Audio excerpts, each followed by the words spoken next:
دوستوں، الطاف حسین کے دو ونگرز تھے.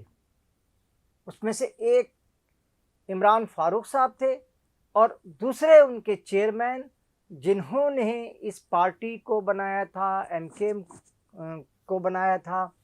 اور اے پی ایم ایس او کو کی تعمیر کی تھی اور اس کی بنیاد رکھی تھی. وہ تھے عظیم احمد طارق. جی ہاں، عظیم احمد طارق جو 1 مئی کو ان کو جو ہے وہ مار دیا گیا اور جو بہت طویل اب عرصہ گزر گیا ہے، لیکن اس کے باوجود بھی جب یہ 92 کا آپریشن ہوا تھا تو اس کے فوراً بعد جو ہے پہلے ان کو روپوش کیا گیا. وہ بہت دن تک روپوش ہوئے، اس کے بعد ان کو باہر لایا گیا. عظیم احمد طارق تھے کون اور الطاف حسین کے ساتھ ان کے تعلقات کب بنے؟ کراچی یونیورسٹی میں بی فارمیسی کی میں کچھ لوگوں کا امتحان وہ ایڈمیشن نہیں ہو رہا تھا،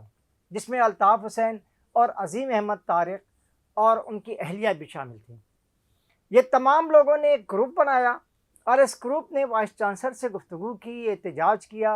اور اس احتجاج اور گفتگو کے نتیجے میں انہوں نے الطاف حسین کے ساتھ تھے اس وقت.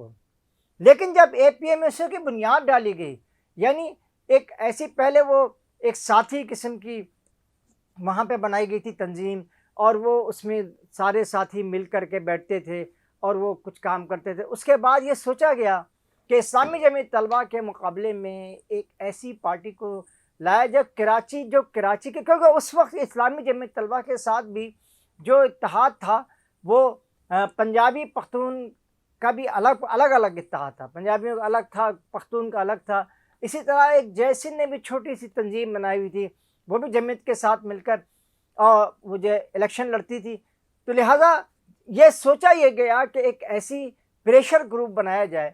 جس میں اے پی ایم ایس او کے جس میں کچھ ایسے ساتھی ہوں جن کا تعلق صرف کراچی سے ہو، لڑکے اور لڑکیاں. اس وقت لڑکیوں کی تعداد تو بہت کم ہوا کرتی تھی، لیکن اور خاص طور پہ آرٹس گروپ میں زیادہ تر لڑکیوں کی تعداد ہوتی تھی، لیکن سائنس گروپ میں بہت کم لڑکیوں کی تعداد ہوتی تھی، جس کی وجہ سے اس گروپ کو بنانے کے لیے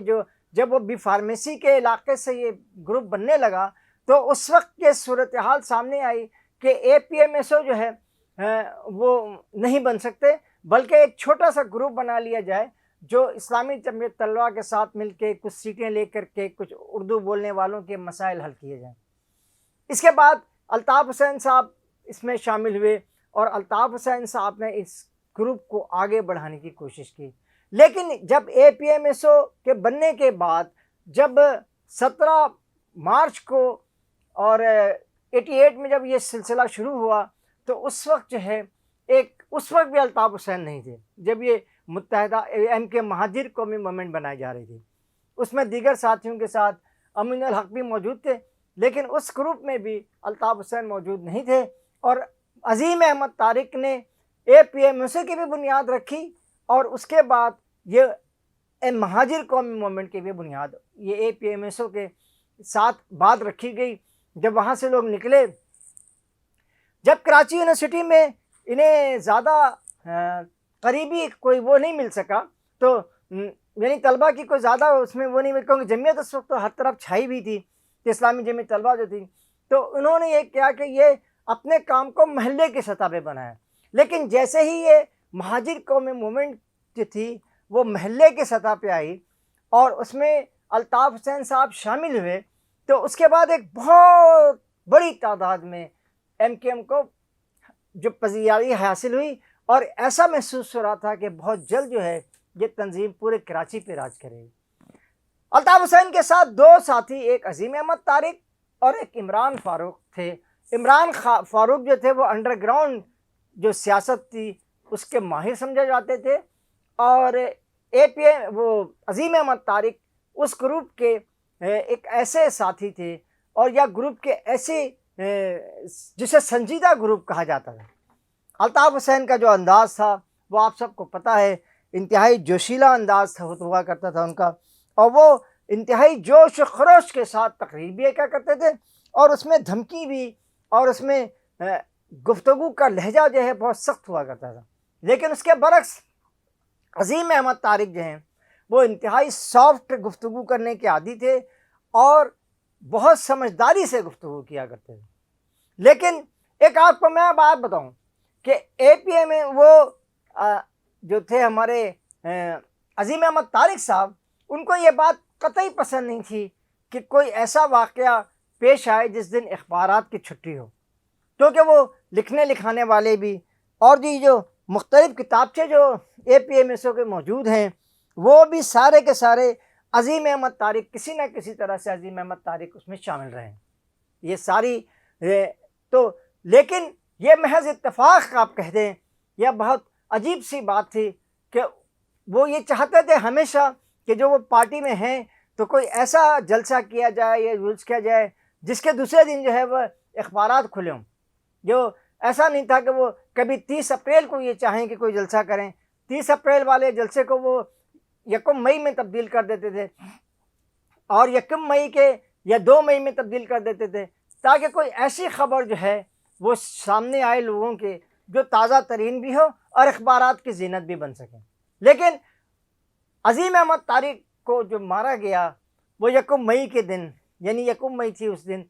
یعنی دوسرے دن صبح 1 مئی تھی. اب اس سلسلے میں ان کی اہلیہ جو بات بتاتی ہیں،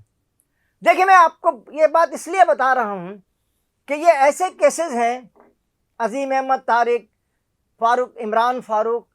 اور کا قتل، یا حکیم سعید کا قتل، یا اسلم مجاہد کا قتل، یا لقمان بیگ کا قتل، یہ ایسے قتل ہیں، یا ظہیر اکرم راجہ کا قتل، یہ سارے ایسے قتل ہیں جن کی انویسٹیگیشن بھی ہونی چاہیے تھی، جن کے مجرموں کو کیفر کردار تک پہنچانا بھی چاہیے تھا.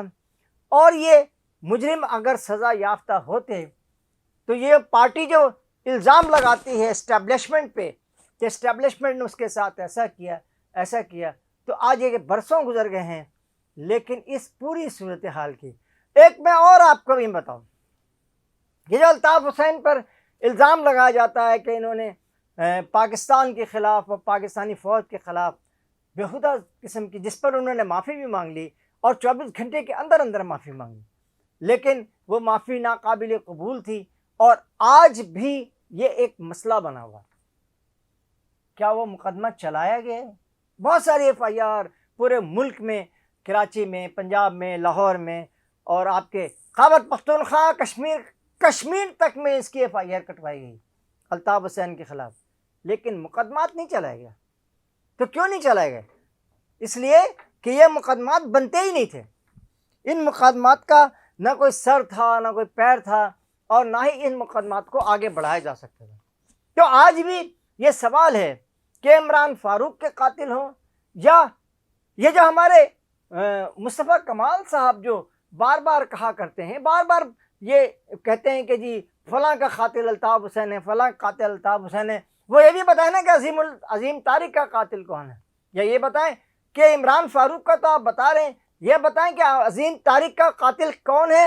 اور وہ اس وقت ایم کیو ایم پاکستان میں ہے یا نہیں ہے، یہ بھی بتائیں. لیکن یہ ساری باتیں جو ہیں وہ اس طرح چھپا دی گئی ہیں، اس طرح رکا دی گئی ہیں کہ نہ آج کوئی عظیم احمد طارق کا کوئی قاتل پکڑا جاتا ہے. آپ کو پتہ ہے کہ حکیم سعید جو اس شہر کی ایک بہت ہی نایاب شخصیت تھی، ان کے قاتلوں کو بھی اس پر الزام لگا کے اور جب سزائے موت ہو گئی اینٹی ٹیررسٹ کورٹ سے، ہائی کورٹ سے، سپریم کورٹ سے، تو اس کے بعد اس کو رہا کر دیا گیا. تو یہ ساری جو رہائیاں ہیں، یہ ساری جو سزا یافتہ لوگوں کو رہا کرنا ہے، ان کو چھوڑنا ہے، تو یہ بتائیں کہ یا تو وہ لوگ مجرم نہیں تھے، آپ نے زبردستی انہیں کورٹوں سے غیر قانونی قسم کے الزامات لگا کر کے مجرم بنایا، چاہے وہ الطاف حسین ہوں، چاہے وہ عمران فاروق ہوں، چاہے وہ مصطفیٰ کمال ہوں، یا چاہے وہ آپ کے خالد مقبول صدیقی ہوں. اور ایسا لگ رہا ہے کہ اس کے پیچھے کچھ اور تھا. یہ کیا تھا یہ بھی بتانا چاہیے. اس کے ساتھ ہی قاضی جاوید آپ سے اجازت چاہتا ہے. اللہ نگہبان. السلام علیکم.